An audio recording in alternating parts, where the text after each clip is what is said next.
여러분들 진심으로 환영합니다. 하나님께서는 광야에 살아가던 이스라엘 백성들에게 이 땅에 살면서 가장 중요한 계명을 모세를 통해서 허락해 주셨습니다. 우리는 그것을 가지고 십계명이다, 그렇게 이름을 부릅니다. 이 계명은 인간이 살아가면서 가장 필요하고 가장 중요한 삶의 원리, 그것을 하나님께서 십계명을 통해서 우리에게 말씀해 주셨습니다. 유교에는 여러분이 아시는 대로 삼강오륜이라는 것이 있습니다. 이 삼강오륜이 유교의 사상에 아마 근간을 이루는 이념이라는 것도 알고 있을 것입니다. 불교에는 저는 잘 모릅니다만은 사성제와 팔정도라는 것이 있죠. 아주 기본적이고 핵심적인 뼈대와 같은 그런 어떤 고타마 시타르타의 가르침이 담겨져 있는 교리가 있습니다. 어쩌면 삼강오륜과 사성제 팔정도와 같이 중요한 우리 기독교의 근간은 이 십계명이다, 이렇게 말할 수밖에 없습니다. 여러분 잘 아시는 대로 십계명 중에 제5계명은 내 부모를 공경하라 하는 오늘 하나님의 명령입니다. 부모를 공경하면 잘되고 장수하고 복 받는다고 하는 좋은 조건이 따르지 않는다 해도 하나님의 명령이기 때문에 이것은 당연히 실행해야 하는 말씀이라고 볼 수가 있습니다. 그런데 부모를 공경하면 오늘 말씀해 보면 하나님이 약속한 땅에서 네 생명이 길고 네가 복을 누리게 될 것이다 라는 분명한 약속, 이것을 하나님께서 동시에 허락해 주신 것입니다. 그러므로 부모를 공경하지 않는 것은 가장 어리석고 바보 같은 삶이라고 말할 수도 있습니다. 자, 그러면 우리가 왜 부모를 공경해야 하느냐, 부모 공경해야 할 이유가 뭐냐 하는 것을 우리가 생각해 볼 필요가 있습니다. 오늘 장로님이 기도해 주셨는데요, 에베소에 보면 약속 있는 첫 계명이다, 이런 약속을 말씀하고 있습니다. 십계명을 분석하면 여러분이 아는 대로 하나님과의 윤리를 처음에 1, 2, 3, 4계명을 얘기하시고, 그리고 사람 관계 속에서 이루어지는 6가지의 계명을 말씀하셨는데, 그 첫 번째 사람과 사람의 윤리 가운데 가장 기본인 윤리 제5계명이 바로 내 부모를 공경하라 하는 5계명이라는 것을 말씀하고 있습니다. 이 5계명은 여러분 약속 있는 첫 계명, 약속이 뭡니까? 땅에서 잘되고 장수한다라는 약속입니다. 그 약속이 있는 계명이기 때문에 이것은 아주 중요한 계명이다라고 말할 수가 있습니다. 에베소서 6장 3절에서도 땅에서 잘되고 장수한다라고 약속을 분명히 하고 있다는 사실입니다. 여러분 사실 이 땅의 사람들은 다 땅에서 잘 되려고 살아갑니다. 여러분 왜 열심히 직장 나갑니까? 여러분 아이들에게 왜 그렇게 비싼 돈을 들여서 과외를 시키고 학원을 보내고 공부를 시킵니까? 이유는 다 하나입니다. 땅에서 잘 되고 잘 살려고 하는 것이라는 것입니다. 오늘도 직장 가고 내일도 직장 가고 모레도 직장 가는 모든 행위를 하는 이유는 뭡니까? 땅에서 잘 되는 것입니다. 그런데 오늘 성경에 의하면 땅에서 가장 잘 되는 가장 좋은 방법이 있는데, 그것은 네 부모를 잘 공경하면 땅에서 잘 된다, 하나님의 약속을 분명히 해주고 있다는 사실입니다. 여러분 땅에서 잘 되기만 하면 안 되죠. 땅에서 잘 살아야 됩니다. 그리고 오래 살아야 됩니다. 오늘 열심히 살아서 잘 됐는데 내일 죽는다면 그 잘됨이 의미가 없지 않겠습니까? 마가복음 8장 36절에 보면 온 천하를 얻고도 제 목숨을 잃으면 무엇이 유익하겠느냐, 천하를 얻었는데 내일 목숨을 잃어버린다면 아무 의미가 없지 않느냐. 그래서 장수해야 되는데 네 부모를 공경하면 땅에서도 잘 되고 만다는 거죠. 장수의 복을 주실 것이다, 하나님의 약속이 분명히 있는 계명이다. 자, 그러면 부모를 공경하지 않으면 어떻게 될까요? 성경은 부모를 공경하지 않는 부분에 대해서 약속을 하는데, 신명기 27장 16절에 보면 그의 부모를 경홀히 여기는 자는 저주를 받을 것이니라, 저주를 받게 된다는 거죠. 그리고 잠언 30장 17절에는 아비를 조롱하며 어미 순종하기를 싫어하는 자의 눈은 골짜기에 까마귀에게 쪼이고 독수리 새끼에게 먹히리라. 부모를 공경하지 않으면 어떻게 된다고요? 까마귀가 눈을 뽑아먹고 독수리가 눈을 뽑아먹는 그런 일이 일어나게 될 것이다. 흉측한 약속도 있다는 것입니다. 마태복음 15장 4절에 보면 하나님이 이르셨으되 네 부모를 공경하라 하시고 또 아버지나 어머니를 비방하는 자는 반드시 죽임을 당하리라 하셨거늘. 아버지나 어머니를 비방하는 자는 반드시 죽임을 당한다라는 약속도 있다는 것입니다. 그러므로 여러분, 오늘 부모를 공경하는 것은 뭡니까? 제5계명은 약속이 있는 첫 계명이기 때문에 우리는 반드시 지키는 것이 우리에게 유익한 것이다 하는 말씀을 먼저 기억해야 합니다. 여러분, 부모 공경은 왜 5계명으로 했을까요? 그렇죠? 7계명, 우리가 잘 아는 7계명이 있잖아요. 그죠? 간음하지 말라. 어떤 분이 간음을 하면 7계를 어겼다 이런 말을 하는데 5계를 어겼다 이런 말은 제가 잘 들어보질 못했어요. 저 집사님 5계를 어겨서 이런 말을 여러분 들어본 적이 잘 없죠. 그런데 우리가 흔히 아는 대로 어떤 분이 그 장로님이 아니면 그 목사님 뭐 그런 분이 7계를 어겼대. 깜짝 놀랍니다. 그래? 7계를 어겨? 7계명이 뭡니까? 간음하지 말라. 거기에 대해서는 우리가 깜짝 놀라요. 그런데 저 집사님이 5계명을 어겼대 이런 말을 하지도 않으며 또 들어본 적도 별로 없죠. 왜냐하면 너무 많이 어기고 있기 때문에 그렇다는 거죠. 그거를 소홀히 생각하기 때문에 7계는 아주 중요하게 생각하는데 5계를 어긴 것은 어쩌면 여기 성경에 보면은 7계보다 5계가 더 무서운 형벌이 있잖아요. 저주를 받고 눈알이 뽑혀나가고 이런 어떤 흉측한 약속이 있는데 5계를 어겼대 이런 말은 우리가 잘 못 듣습니다. 하나님은 왜 7계보다 5계를 앞세웠는데 제7계명을 네 부모를 공경하라 하지 않으시고 5계명을 네 부모를 공경하라 하셨는가? 그것이 뭡니까? 가장 중요하기 때문이다. 여러분, 우리가 이 세상에 태어난 것은 부모를 통했습니다. 우리가 이 세상에서 자란 것도 부모를 통해서 성장되어지고 교육을 받아서 오늘에 이른 것입니다. 그러므로 그 은혜는 태산과 같고 흔히 아는 대로 우리 하해와 같다. 하해가 뭡니까? 긴 강과 같고 깊은 바다, 넓은 바다와 같다. 그렇게 우리는 표현을 합니다. 여러분, 동양의 도덕을 하나로 요약하면 삼강오륜 아니겠습니까? 삼강오륜도 군의신강, 부의자강, 부의부강 중에서 두 번째가 뭡니까? 부의자강이라는 것입니다. 가장 중요하다는 거예요. 이것도 무슨 얘기입니까? 부모와 자녀 사이에는 마땅히 지켜야 할 도리가 있다. 부의자강이다. 우리 동양의 윤리도 그렇게 말을 합니다. 여러분, 부모와 자녀 사이에 오륜이 있는데 오륜 가운데서도 부자유친, 제일 먼저 나오는 게 뭡니까? 부자유친이에요. 부모와 자식 간에는 아주 친밀한 어떤 것들이 있는데 부자유친을 우리가 실행을 해야 된다는 거죠. 그 다음에 군신유의라든지 부부유별이라든지 장유유서라든지 부모유신 이런 것들 그 다음에 순서에 나오죠. 제일 먼저 나오는 오륜 중에 하나가 부자유친이라는 것이 있습니다. 그러니까 이 모든 윤리는 어느 나라, 동양이든 서양이든 기독교든 뭐 타종교든 상관없이 부모를 공경하라는 윤리는 인간의 윤리 중에 가장 으뜸되는 윤리이기 때문에 10계명 가운데 제5계명이 뭐냐? 네 부모를 공경하라 약속을 하고 있다는 것입니다. 다시 말씀드리면 이 부모를 공경하는 것은 윤리의 근간이기 때문에 하나님께서 제일 먼저 말씀을 주셨다는 것입니다. 여러분, 세 번째는요, 이 효라는 것은 신앙과도 깊은 관계가 있습니다. 하나님을 잘 섬기는 사람은 당연히 부모에게 잘합니다. 하나님은 잘 섬기는데 부모한테는 아주 악질 폐악질하는 자식이다. 그런 자식은 있을 수가 없는 거죠. 그런 신앙은 신앙인이라 말할 수조차 없는 겁니다. 보이는 부모를 공경하지 못하는 자가 보이지 않는 하나님을 잘 공경한다는 것은 모순 중에 모순일 수밖에 없기 때문에 그렇다는 것입니다.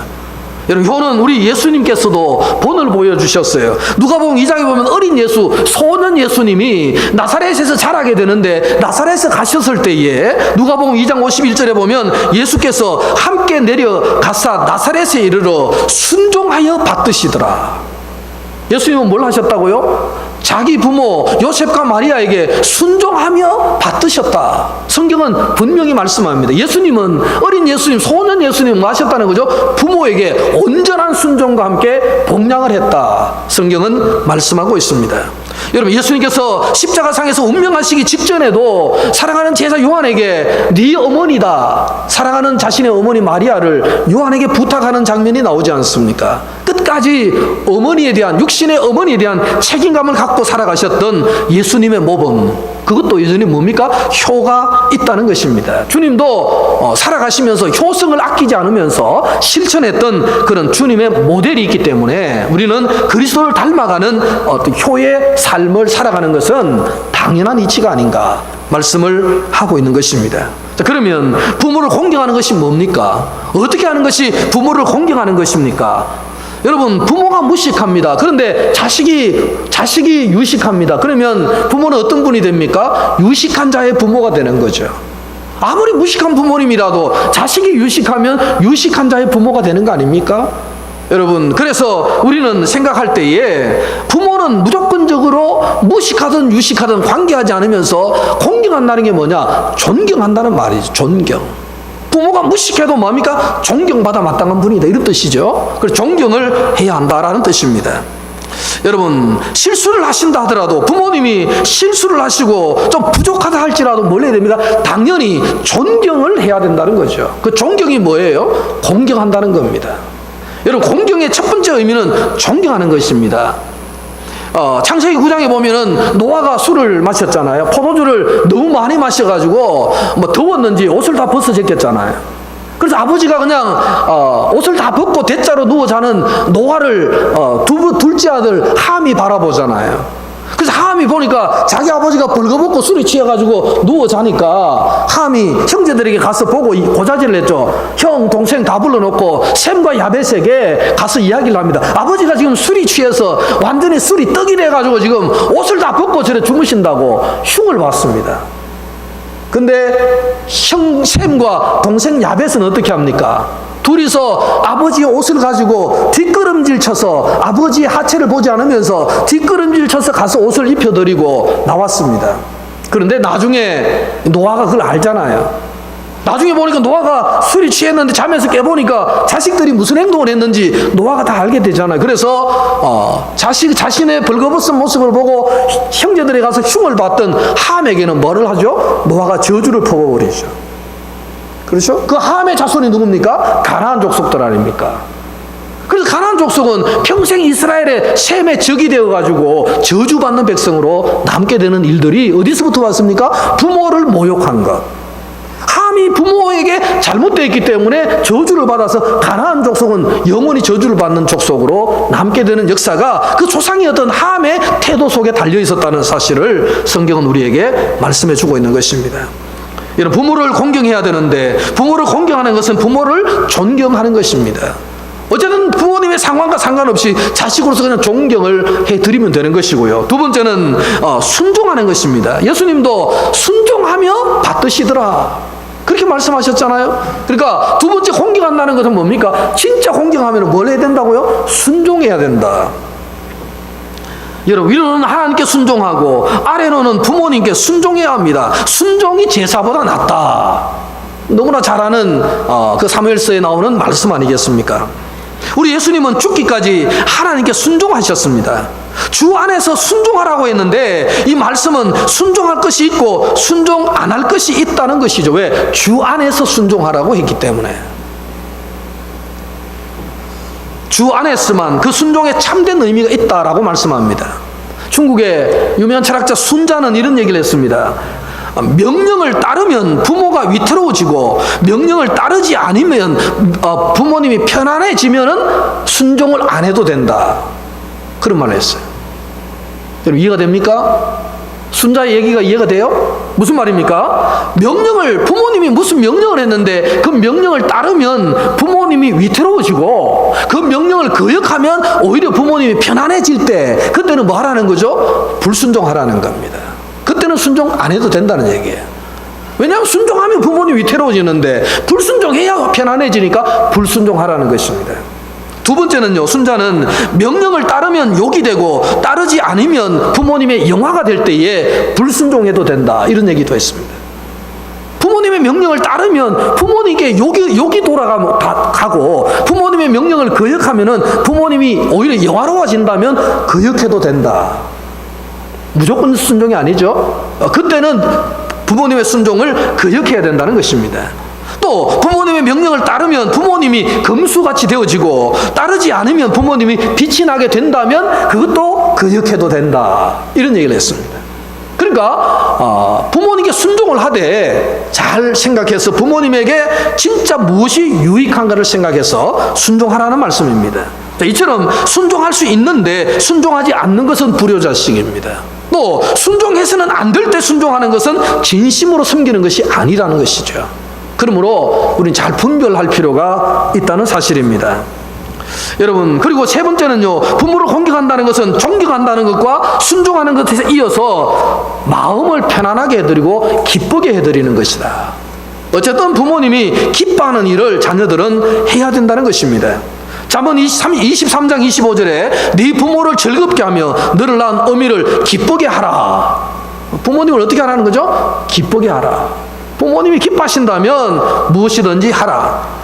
여러분, 형제간에 불화하는 것이 부모님이 기뻐할 수 있습니까? 기뻐하신다면 불화하라는 거예요. 그런데 기뻐하는 부모는 아무도 없다는 거죠. 그러니까 형제끼리 화목하는 것이 부모를 기쁘게 하는 것이기 때문에 화목하는 것이 좋다.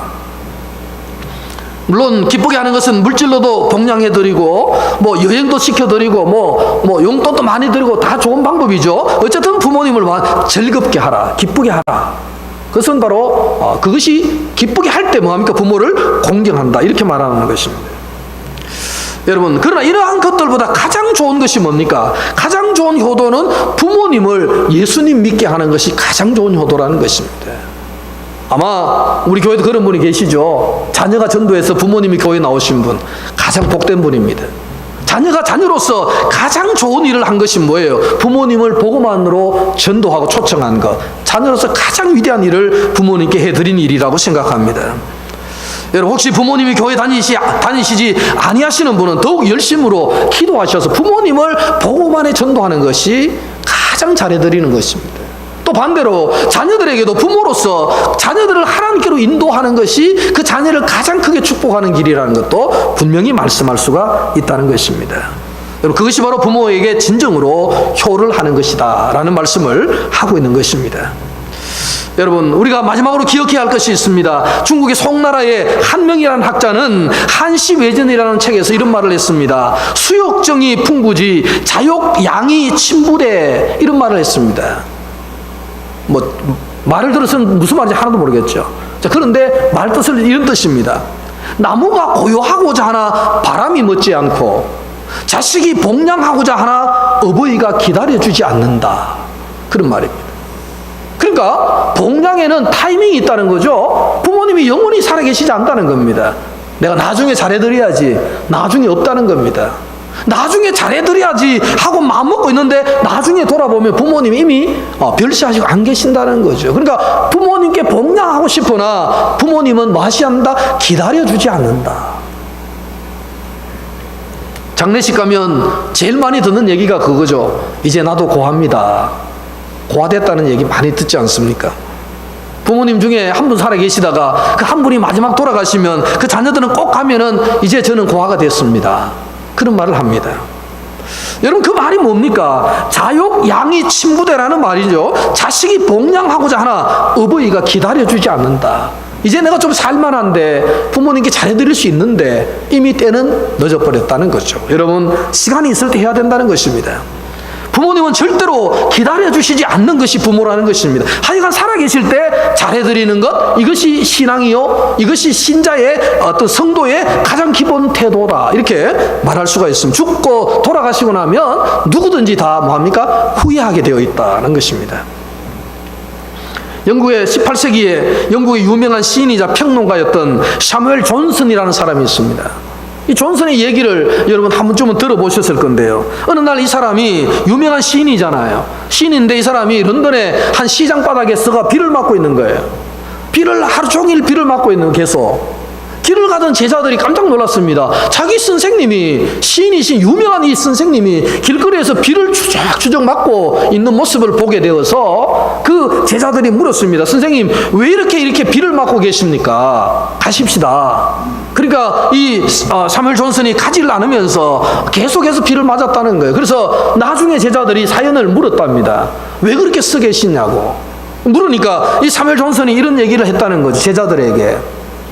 50년 전 얘기인데 자기가 50년 전에 자기 아버지는 이 시장에서 헌책 장사를 했다는 거죠. 이게 헌책방이 아니고 이제 수레에 헌책을 싣고 다니면서 헌책을 파는 직업을 가진 아버지가 계셨다는 거죠. 물론 자기는 아버지가 헌책방을 했기 때문에 책을 많이 읽어서 유명한 시인도 되고 평론가도 되긴 했습니다만 어쨌든 자기 아버지의 직업이 헌책을 파는 직업이었다는 겁니다. 근데 자기가 어느 젊은 소년 시절에 아버지가 아들에게 부탁을 했다는 거예요. 아들아, 내가 오늘 컨디션이 너무 안 좋고 몸이 안 좋아서 내가 시장에 나갈 수가 없는데 네가 이 책 보따리 하나를 들고 시장에 나가면 어떤 신사분이 올 터인데 이 책을 네가 좀 전해주라. 그러니까 이 사무엘 존슨은 어릴 때부터 아버지가 헌책 장사를 한다는 게 너무 수치스럽고 부끄러워했다는 겁니다. 아니 아버지, 내가 아버지가 헌책을 파는 그 헌책 장사꾼이라는 사실 자체가 내가 부끄러운데 아니 내 알 보고 헌책을 들고 가 거기 서 있다가 어떤 사람이 오면 주라고? 말도 안 되는 소리입니다 하면서 자기가 거절을 했다는 거예요. 그때 자기 아버지가 몸이 상당히 안 좋으신 아버지가 이미 그 신사와 책을 주기로 약속을 했기 때문에 그러면 하는 수 없지, 내가 가야지. 그러면서 비가 오는데 그 아버지가 헌책 보따리를 들고 몸이 안 좋은 그 아버지가 갔다는 겁니다. 가가지고 비 오는데 기다렸다가 그 헌책을 마침내 신사분에게 전해주고 돌아왔는데 비를 너무 많이 맞고 몸이 안 좋은 상태에서 오한이 들면서 시름시름 하다가 아버지가 돌아가셨다는 거예요. 50년이 지난 어느 날 사무엘 존슨은 자기 아버지가 돌아가신 그날 그 자리에 가서 비를 맞고 있는 거죠. 계속 비를 맞는 거예요. 누구도 그 사연을 알 수는 없지만 자기는 자기 사연을 알고 있는 거죠. 그때 내가 아버지에게 순종했더라면 내 아버지가 지금도 살아계실 수 있는데 내가 그때 순종하지 않았기 때문에 아버지가 돌아가셨다. 존슨은 그 마음의 상처, 아버지를 향한 불효의 마음을 평생 지울 수 없기 때문에 아버지의 기일만 되면 그 시장에 가서 대신 비를 맞는 그런 퍼포먼스를 한 거예요. 누구에게 보여주기 위한 것이 아니라 자기 자신을 향한 어떤 속죄의 마음을 가지고 그렇게 비가 오면 비를 맞으면서 하루 종일 그 시장을 헤매다 돌아오는 존슨의 얘기가 있습니다. 여러분, 이것은 남의 얘기 아님을 우리는 기억해야 합니다. 살아계신 부모님을 둔 누구든지 그런 후회는 돌아가시고 나면 하게 되어 있다는 것이죠. 그러니 살아계실 때 우리는 할 수 있는 일을 다 해야 되고 제5계를 우리는 범하지 않는 사람이 되어야 하겠다는 것입니다. 오늘 이 시간에 어버이 주일을 맞이한 우리 모두에게 하나님께서 주신 이 말씀을 우리 잘 기억하시고 다른 사람이 7계를 범했다고 비난하기 전에 내가 5계를 범하지 않는가를 먼저 자각하고 생각해 볼 수 있는 그런 태도가 하나님이 원하시는 태도요. 하나님께서 우리에게 10계명 중에 제5계명을 내 부모를 공경하라고 말씀하셨던 의미라는 사실을 우리가 반드시 기억할 수 있기를 축원합니다.